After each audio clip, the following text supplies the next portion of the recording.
membahayakan Bapak Ibu keluarga yang kurang peduli terhadap nilai ibadah dan akhlak mulia, ya.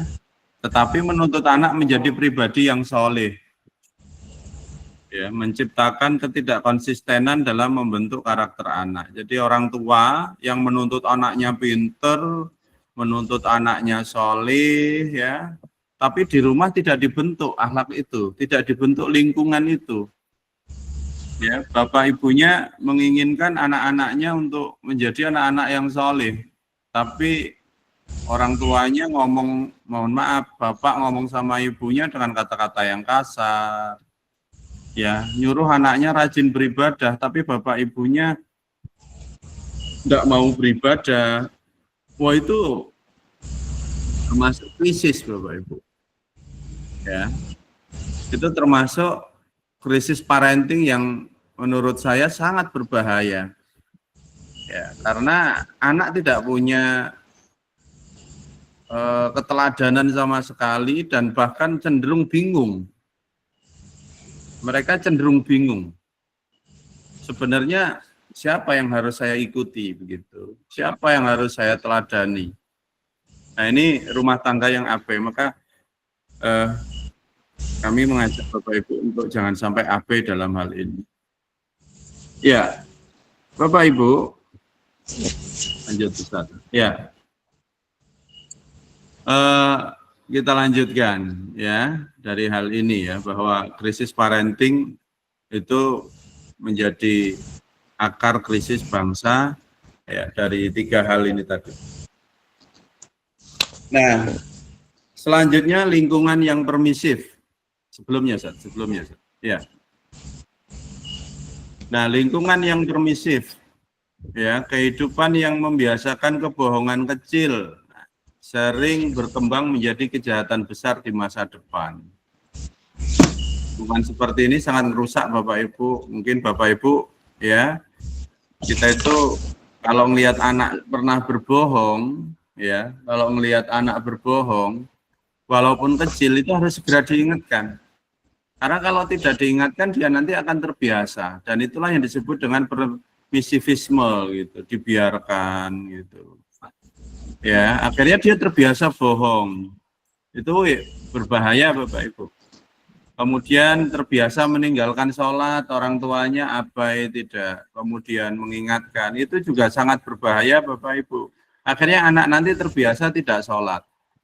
Jangan sering menormalisasi, mungkin dengan bahasa masih kecil, bohong itu biasa. Itu jangan sampai sering-sering menormalisasi itu ya Bapak Ibu. Karena itu akan menjadikan kebiasaan yang tidak baik nanti untuk anak-anak kita.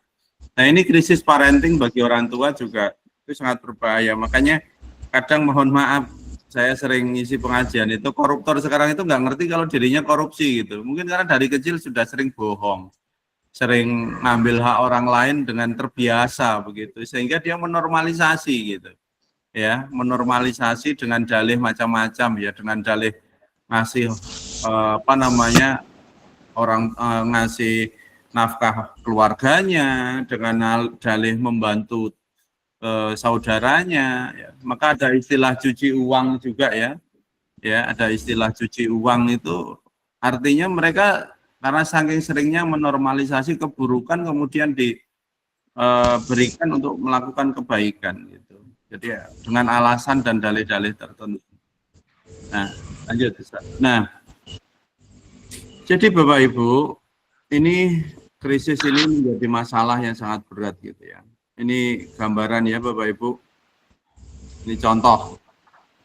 Kita nggak pengen anak-anak kita itu terjebak dalam hal seperti ini. Ini efek parenting negatif dan salah. Ya. Jadi pola asuh itu sangat berperan dalam membentuk kontrol diri anak. Anak itu baik tidaknya ya ada di dalam parenting orang tuanya itu. Pengasuhan yang tidak konsisten, tidak tegas atau terlalu permisif, artinya semuanya boleh, atau bahkan otoriter, ya, itu dapat menjadikan anak itu terlalu agresif, ya, bahkan antisosial, individualis, ya. Bahkan mengalami kondisi di mana anak itu sering melakukan keburukan-keburukan. Jadi kalau Bapak Ibu mohon maaf mendidik anaknya terlalu otoriter, terlalu galak, itu juga bisa menyebabkan anak itu terlalu agresif. Ya nanti jadi anak yang nggak punya rasa takut sama sekali, ya. Atau bahkan bisa menjadi anak yang penakutnya luar biasa. Itu kalau terlalu otoriter. Tapi kalau Bapak Ibu terlalu permisif, ya nggak pernah ngelarang sama sekali kepada anak-anaknya, nggak ada ketegasan sama sekali, itu menjadikan anak nanti nggak tahu mana yang baik dan mana yang buruk gitu. Itu yang akhirnya nanti dia ketika di sekolah, di pesantren, itu selalu tidak nyaman ketika diperintah atau dibimbing oleh gurunya, oleh ustadznya.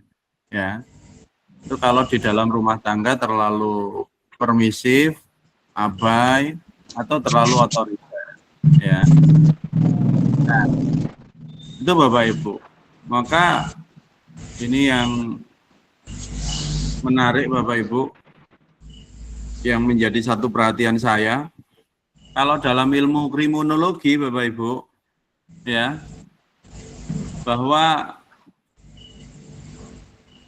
akar sebagian perilaku orang-orang dewasa yang menyimpang, berzina, selingkuh, kemudian minum, korupsi, dan yang lainnya itu kalau ditelusuri, itu ternyata ada pengaruh dari pengalaman masa kecil dan pola asuhnya. Betul. Ya Bapak Ibu. Jadi masalah-masalah penyimpangan di usia dewasa itu bisa disebabkan karena pengalaman masa kecilnya dan pola asuhnya. Jadi Bapak Ibu harus hati-hati ya. Kita juga harus hati-hati ya. Nah itu. Nah, ini efek parenting Bapak Ibu kalau kita kurang tepat dalam mengasuh putra-putri kita. Nah, ya. Nah, ini yang inti dari ngaji kita Bapak Ibu. Ini bahayanya double parenting. Ya. Pola asuh ganda. Apa sih pola asuh ganda itu? Jadi double parenting itu pola asuh ganda yang bertabrakan Bapak Ibu. Satu, bertabraknya nilai pesantren dan rumah. Atau bertabraknya nilai sekolah dengan rumah. Ya, contoh ketika pesantren mendidik dengan disiplin, sementara di rumah nilai tersebut tidak dijaga dengan konsisten. Bisa jadi di sekolah disuruh disiplin, di rumah belum. Ya, jadi anak mendapatkan pesan berbeda. Itu akhirnya membuat bingung untuk memilih mana yang benar. Ya, di pesantren, di sekolah, itu bagaimana disuruh sabar. Nah, kalau di rumah tidak dilatihkan itu ya akan berbahaya. Di pesantren dilatih untuk tepat waktu dalam sholat, di rumah mungkin tidak konsisten untuk diajarkan hal itu. Nah, itu akhirnya menyebabkan anak itu bingung. Ya Bapak Ibu, kasihan kalau seperti itu. Oke. Nah ini, itu yang pertama. Yang kedua, kebingungan nilai pada anak. Jadi ketidakkonsistenan pola asuh itu menciptakan kebingungan nilai. Jadi anak merasa serba salah, patuh di satu tempat namun memberontak di tempat lain. Gitu. Jadi anak itu bingung.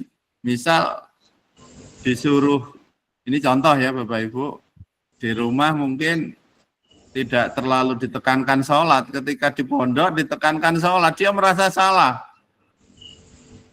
Ya kan? Nah di pondok ditekankan sholat, ya ketika di rumah dia mau sholat tepat waktu, ternyata sama orang tuanya, udah nggak apa-apa lo nanti aja gitu. Akhirnya anak itu kacau gitu pikirannya gitu.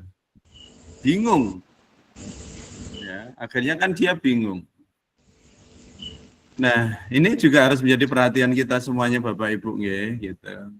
Ya, tentu kami di pesantren itu yang melatih anak-anak untuk disiplin beribadah, disiplin dalam berkata-kata, disiplin dalam segala-galanya, ya, dilatih beribadah dengan baik gitu. Ya, nah ini monggo jangan sampai terjadi double parenting ini gitu. Yang ketiga, kepribadian ganda pada anak. Ini yang sangat berbahaya Bapak Ibu. Ini kami sangat khawatir sekali gitu. Jadi anak mungkin menunjukkan sifat taat di pesantren ya, karena lingkungan yang mendukung. Namun kembali bermasalah atau tidak patuh di rumah karena kurangnya pengawasan atas apa yang mereka pelajari. Maka Bapak Ibu, ketika di pesantren ya, kita itu mengajak untuk berbuat yang ketaatan, berbuat ketaatan yang baik. Kami berharap betul pengawasan di rumah, ya, pengawasan di rumah itu dengan baik juga, sehingga nanti anak itu, oh berarti benar toh yang disampaikan Ustadz itu, karena Bapak Ibuku juga menyampaikan seperti itu. Ya, ketika Bapak Ibu menyampaikan seperti itu, maka di pesantren juga seperti itu, maka akhirnya sinergi, ya, akhirnya sinergi. Nah, itu yang disebut dengan kepribadian ganda ya Bapak Ibu. Saya yakin Bapak Ibu juga mengalami ya, kenapa kadang kok anak itu kok seperti ini ya, pandai banget bermanipulasi gitu ya. Itu kadang terjadi seperti itu Bapak Ibu. Nah, lanjut Ustaz. Nah, Bapak Ibu yang dirahmati Allah SWT, kita lanjutkan ya.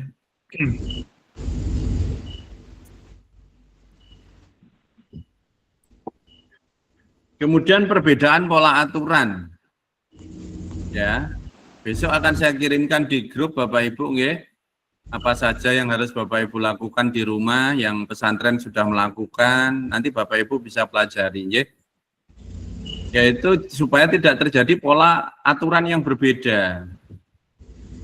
Ya. Contoh ketika pesantren membatasi penggunaan HP, di pesantren kan nggak boleh betul HP Bapak Ibu untuk SMP, ya SMA juga dibatasi banget gitu. Namun di rumah orang tua memperbolehkan tanpa kendali. Akhirnya anak menjadi sulit membangun kedisiplinan yang kuat dan belajar untuk menyepelekan aturan. Jadi berharap kalau di pondok itu kita melarang, bukan melarang sebenarnya, karena memang di pondok belum waktunya gitu. Ketika di rumah ya kami tidak melarang untuk megang HP, tapi mohon diberikan kontrol diberikan kendali. Besok ketika pulang buatlah perjanjian komitmen dengan anak-anaknya bahwa main HP itu kapan waktunya, kapan belajar, berapa waktunya, itu tolong diberikan kontrol Bapak Ibu. Jangan sampai nanti dari jam 8 pagi sampai jam 8 malam tanpa kendali, cuman berhenti makan, mungkin berhenti sholat. Kasihan Bapak Ibu, kasihan nanti kalau anak-anak terlalu lama di depan HP berlebihan gitu. Akhirnya nanti dopamin otaknya itu terlalu ekstrim gitu. Akhirnya nanti dia belajar males, bantu orang tua males ya. Nah ini mohon untuk tuh ya, supaya mereka nanti tidak punya paham kepada pesantren, pesantren yang larang terus, itu enggak seperti itu. Nah, jadi kami juga tidak melarang Bapak Ibu untuk anak-anak main HP, tapi mohon dikendalikan waktunya, apa yang ditonton, ya. Kemudian buat komitmen perjanjian yang baik, gitu. Nah, kemudian ibadah tanpa kesadaran penuh. Nah, ini bahayanya double parenting itu anak-anak kalau beribadah nggak mindful gitu, nggak dalam kesadaran penuh. Ya, pola pembiasaan ibadah itu hanya di pesantren dapat membuat anak hanya menjalankan ibadah karena takut aturan, bukan karena kesadaran pribadi. Ya, jadi bisa jadi anak-anak itu di pondok itu ibadah itu ya hanya karena mengikuti aturan, ya, gitu.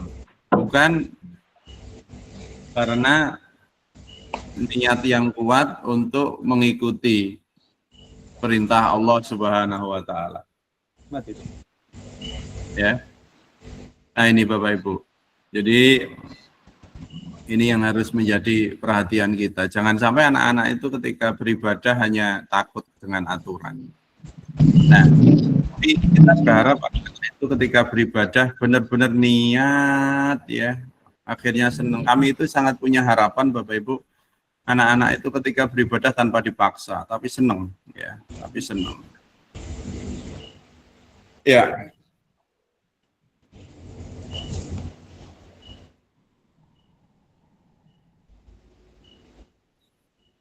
Hah?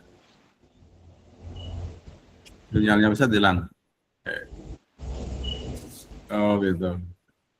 Sekedar Bapak Ibu ya.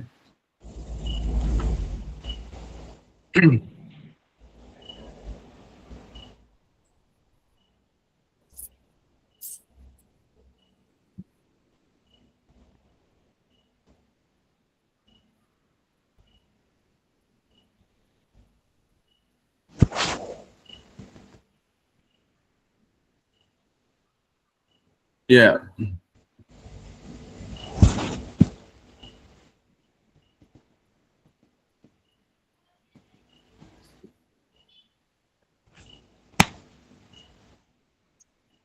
Yang punya Ustadz aja Bapak.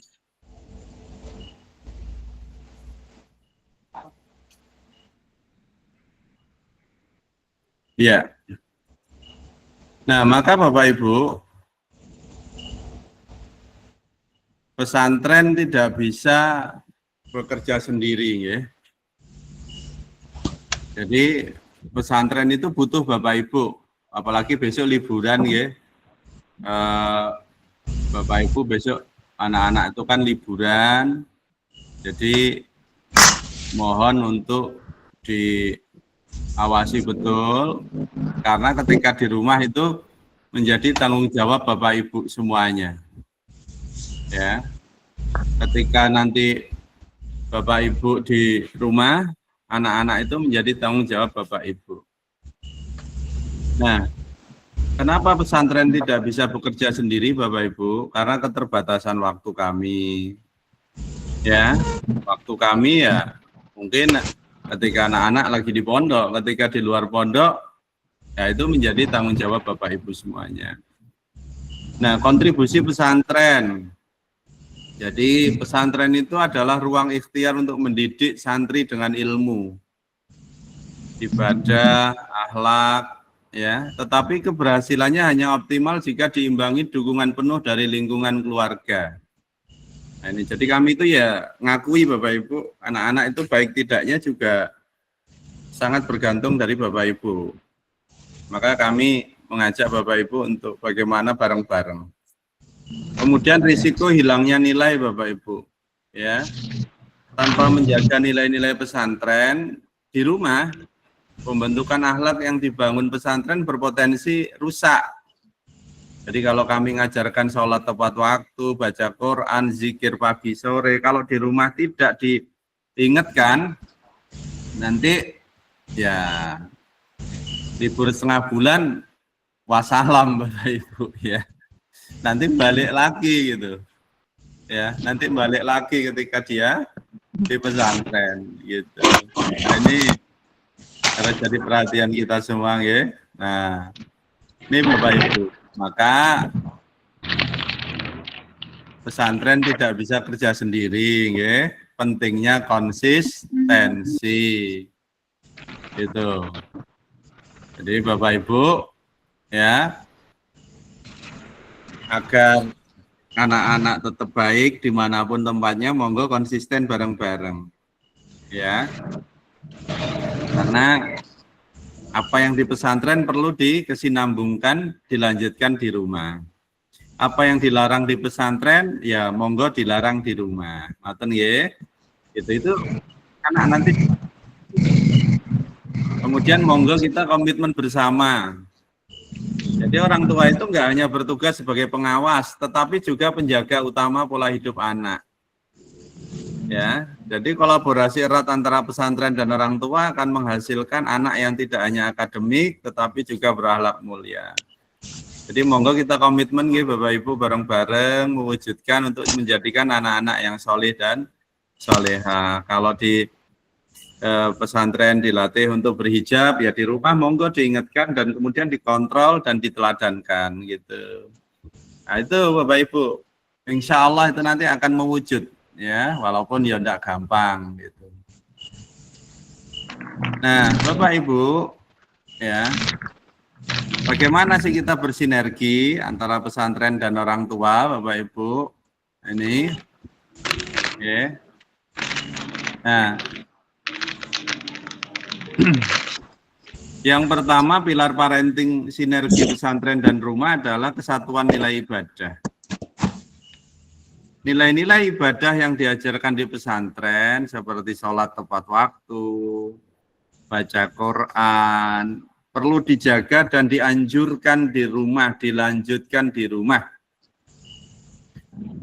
Ya Bapak Ibu monggo nanti pas liburan orang tua menjadi contoh nyata dalam menciptakan suasana ibadah yang konsisten. Oke, monggo Bapak Ibu. 2, kesatuan nilai akhlak.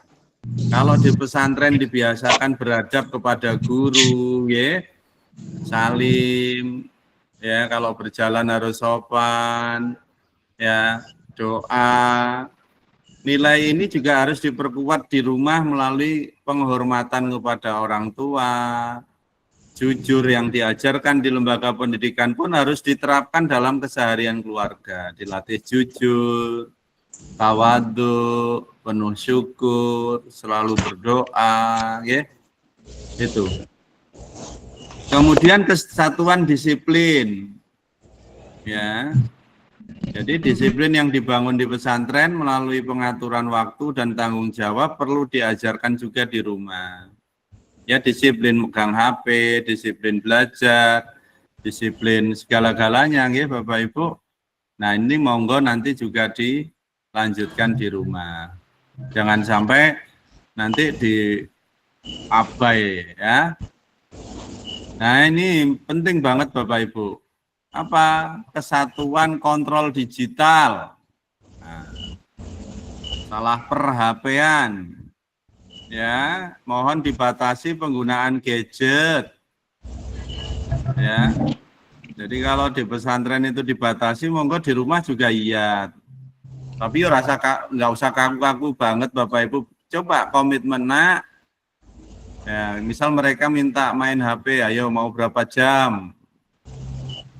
Mereka minta 3 jam, tawar saja Bapak Ibu. Sehingga nanti muncul namanya komitmen. Ya 2 jam. Ya setelah 2 jam bantu Ibu ya, bantu Bapak ya. Oh, jangan lupa sholat ya, jangan lupa ini dan itu. Gitu. Nah ini mohon untuk diperhatikan ya, supaya anak-anak juga ngerti tentang itu. Ya, biarkan anak terbiasa Bapak Ibu untuk kemudian komitmen gitu.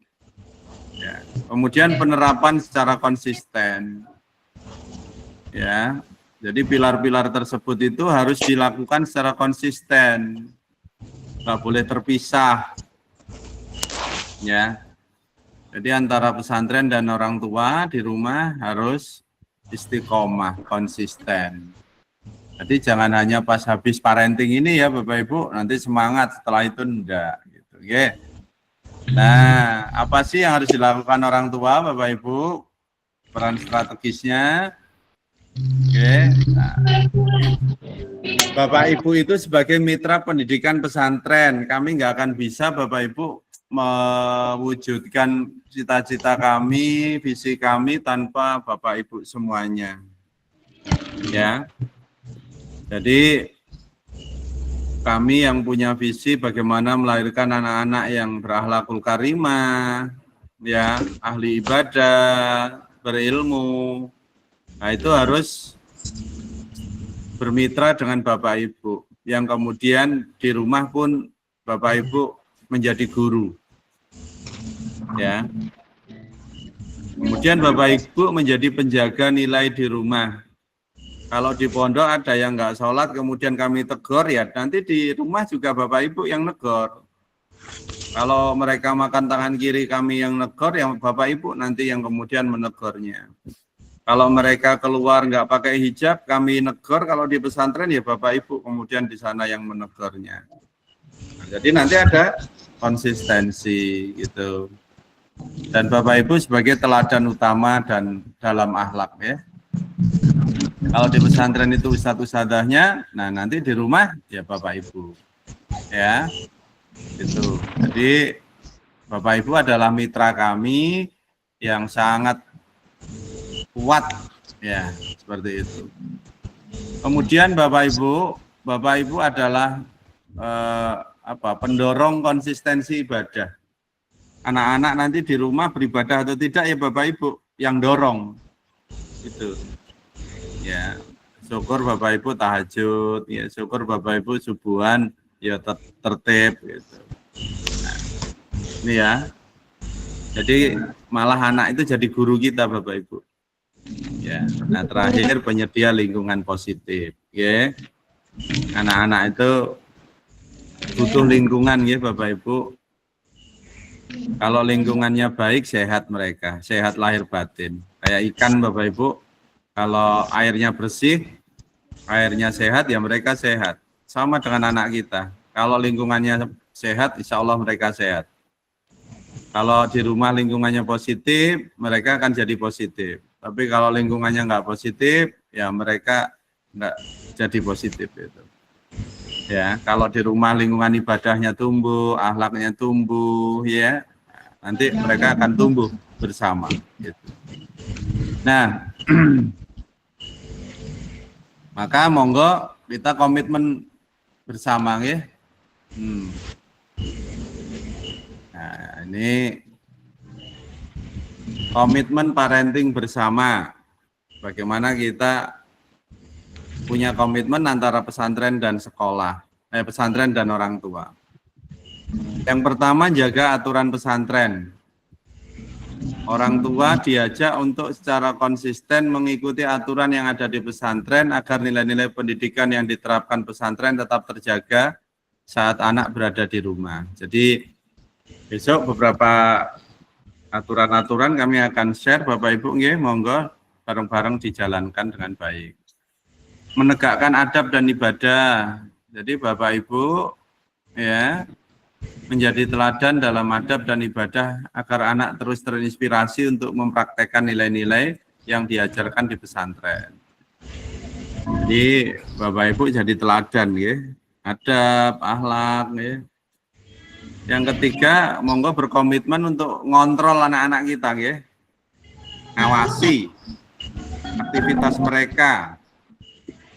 Ya. Jadi termasuk penggunaan teknologi tadi HP ya, sehingga nanti mereka tetap berada pada jalur yang benar gitu. Jangan abai ya. Kemudian memberikan dukungan penuh. Jadi monggo Bapak Ibu memberikan dukungan penuh baik secara moral maupun material terhadap proses pendidikan. Jadi kalau mereka lagi di pondok, monggo didoakan, disupport, ya. Di rumah juga sama, diajak ngobrol, disupport, dimotivasi, ya. Terus waktunya bayar SPP, ya monggo bayar SPP, itu bentuk dukungan kita, nggak usah khawatir rezekinya habis gitu ya. Kalau membayari anaknya enggak, Allah ganti insya Allah gitu. Yakin saja Bapak Ibu nggak akan miskin kita ngurusi anak itu. Nah, siap berdiskusi ya. Jadi orang tua dan pesantren ya, harus terbuka. Kalau ada apa-apa ya berdiskusi gitu supaya kita tidak merasa bertanggung jawab sendiri gitu. Kita bareng-bareng mencari solusi yang terbaik ya. Itu harapan saya Bapak Ibu. Maka insya Allah kalau seperti itu nanti akan terjadi kebaikan. Nah ini harapannya seperti ini Bapak Ibu ya. Gambarannya kalau terjadi sinergi orang tua dan pesantren, insya Allah ya akan melahirkan anak-anak yang soleh dan solehah. Nah Bapak Ibu, ini penutup ya. Sehingga penting sekali kita semuanya untuk bersinergi ya, agar keterpaduan antara pesantren dan rumah orang tua itu dapat membangun karakter anak-anak. Sehingga ketika anak di rumah kayak di pesantren, ketika anak di pesantren kayak di rumah gitu. Nah, itu pondasi lahirnya anak-anak yang lebih baik dan anak-anak yang lebih tangguh. Nah, kolaborasi yang baik antara orang tua dan lembaga pendidikan pesantren memungkinkan nilai-nilai agama dan akhlak tertanam dengan kuat. Jadi kalau kolaborasi orang tua dan pesantren ini benar-benar terjadi, nanti anak-anak itu akan lebih kuat memahami agamanya, akan lebih kuat perilakunya, lebih kuat karakternya, karena mereka nggak bingung ya. Mereka nggak bingung, kayak ibarat jalan itu lurus gitu Bapak Ibu. Jadi nggak bolak-balik gitu. Kalau orang tua dan pesantren itu beda, itu kan nanti bolak-balik gitu, nggak sampai-sampai. Ya, nah sinergi antara pesantren dan rumah berfungsi untuk menjaga kesinambungan nilai pendidikan, sehingga anak dapat menerapkan ajaran agama tidak hanya di pesantren, tapi juga di dalam kehidupan sehari-hari. Jadi sinergi itu akan memudahkan anak menjaga konsistensi keistiqomahan menjalankan kebaikan-kebaikan.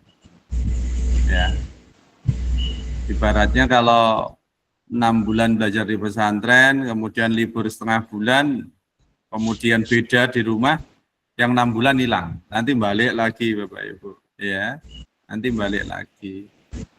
Tapi kalau 6 bulan di pesantren, setengah bulan di rumah juga tetap menemukan lingkungan yang baik, misal, nah nanti dia lanjut, maka lebih kokoh, ya, maka nanti lebih kokoh, gitu Bapak Ibu. Nah, melalui sinergi yang konsisten, pesantren dan orang tua dapat bersama-sama membimbing anak, memastikan mereka tumbuh menjadi individu yang solih atau solehah dengan kemampuan untuk berkontribusi positif di masyarakat. Ini harapan kita nih Bapak Ibu, anak-anak kita tuh nanti jadi anak-anak yang bermanfaat. Itu harapan kita. Nah, anak yang kuat, ya sukses dunia dan akhirat. Gitu. Nah, tanpa adanya kerjasama Bapak Ibu yang harmonis antara pesantren dan rumah, misal orang tua abai atau pesantrennya abai, maka pembentukan karakter anak dapat terganggu, yang beresiko melahirkan krisis moral, ya, kebingungan nilai, menggagalkan upaya mencetak generasi yang lebih baik. Jadi kalau nanti enggak terjadi kerjasama yang baik, khawatir gagal kita Bapak Ibu. Oke. Nah ini Bapak Ibu, ini ngudoroso saya kepada Bapak Ibu agar nanti pas liburan monggo kita bersinergi betul. Ya, ini lumayan Bapak Ibu, liburnya kan hampir setengah bulan ya. Jadi ya monggo benar-benar putra putrinya itu disinergikan lah dengan beberapa peraturan-peraturan di pesantren dan anjuran-anjuran pesantren, sehingga mereka nanti menjadi anak-anak yang lebih baik. Dan kehadiran Bapak Ibu ini menunjukkan semangat Bapak Ibu dan kesungguhan Bapak Ibu. Ya, maka saya berdoa betul mudah-mudahan putra-putri Bapak Ibu itu menjadi anak-anak yang solih dan solehah nanti, menjadi anak-anak yang sukses gitu. Nah, itu harapan kami Bapak Ibu. Jadi besok monggo diambil rapotnya, berharap wali bisa hadir karena besok akan dijelaskan perkembangan santrinya ya, seperti apa perkembangan santri kita, kemudian apa yang harus ditingkatkan, apa yang harus diperbaiki, nanti akan disampaikan oleh Ustadz-ustadzahnya. Mohon besok untuk bisa hadir ya, ngambil rapot gitu ya. Dan saya terima kasih pada Bapak Ibu yang sudah amanah mengamanahkan kepada kami putra-putrinya begitu. Oke, nah itu sedikit materi saya Bapak Ibu, monggo nanti kalau ada yang disampaikan, dipertanyakan, saya persilahkan ya. Dan kami Bapak Ibu tahun ini sudah membuka pendaftaran ya. Monggo kalau ada putra-putrinya yang ingin didaftarkan lagi atau saudara-saudaranya untuk mendaftar di Pondok Pesantren Aisyah Himatul Bilad atau Aisyah Boarding School, nggih. Untuk gelombang ini ada potongan uang bangunan, nggih, 1 juta. Monggo bisa didaftarkan dan disampaikan kepada kawan-kawannya bahwa di Himatul Bilad insya Allah kita akan yang dididik bukan hanya anaknya, tapi kita juga bareng-bareng belajar bersama orang tuanya. Jadi seperti itu Bapak Ibu. Monggo jika ada yang ditanyakan saya persilahkan, saya kembalikan pada Ustadz Adli untuk memimpin diskusi pada kesempatan malam hari ini. Saya persilahkan.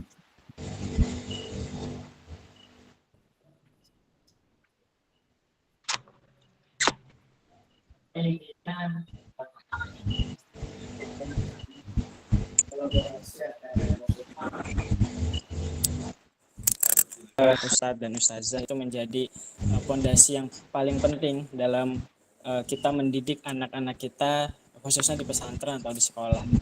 Baik Bapak Ibu, dipersilakan kalau ingin bertanya. Ini Agung Jakfaron ini. Boleh silahkan Pak Agung untuk bertanya. Diperkenalkan wali santri dari mana nih? Monggo Pak Agung, sudah mengangkat tangan dari tadi nih.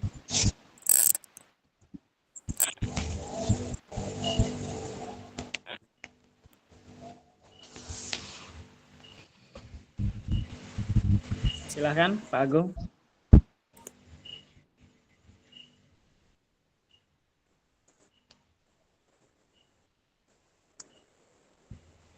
Oke, sambil menunggu Pak Agung mungkin Pak Aziz boleh monggo Pak disampaikan pertanyaannya.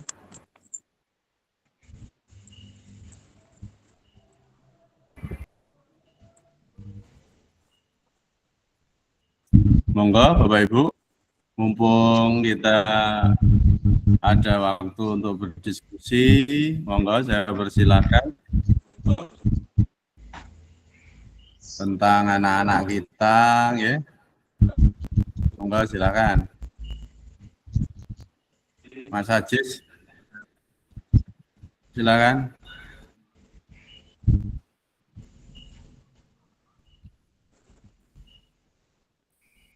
Baik, Tat.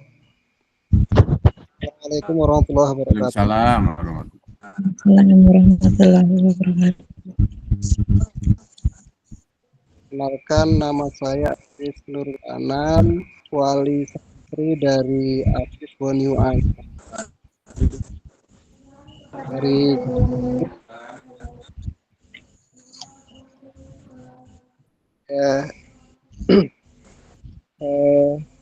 kemudian kali ya materi pada malam hari ini adalah sangat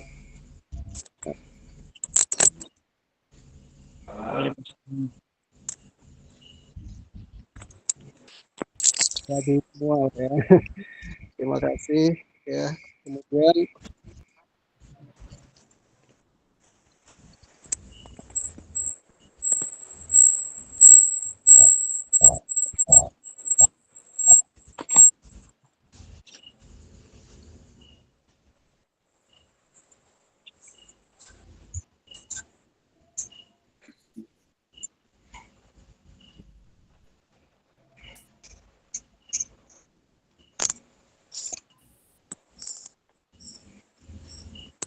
monggo.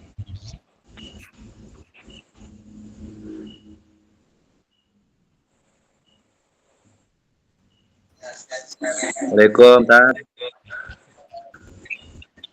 Salam. Dari Tulang Barat. Ji, monggo silakan. Ini ada problem ketika anak balik kampung itu di kamar HP-an. Nanti keluar paling itu masuk kamar lagi HP-an. Kayak gitu Tat problemnya. Problem semua wali ya.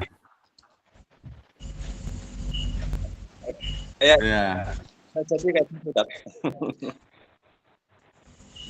Memang ada satu hal yang menarik gitu ya. Anak-anak itu kalau di pesantren memang atasi betul kan tentang HP. Tapi kalau di rumah seakan-akan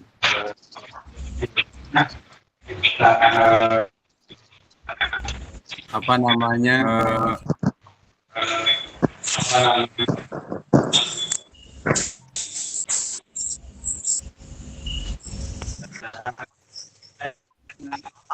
seakan-akan dia itu kayak lapar gitu ya, seakan-akan itu dia kayak lapar, gimana akhirnya di rumah ya mumpung gitu, istilahnya itu mumpung di rumah, itu suatu hal yang wajar sebenarnya. Ayo kau.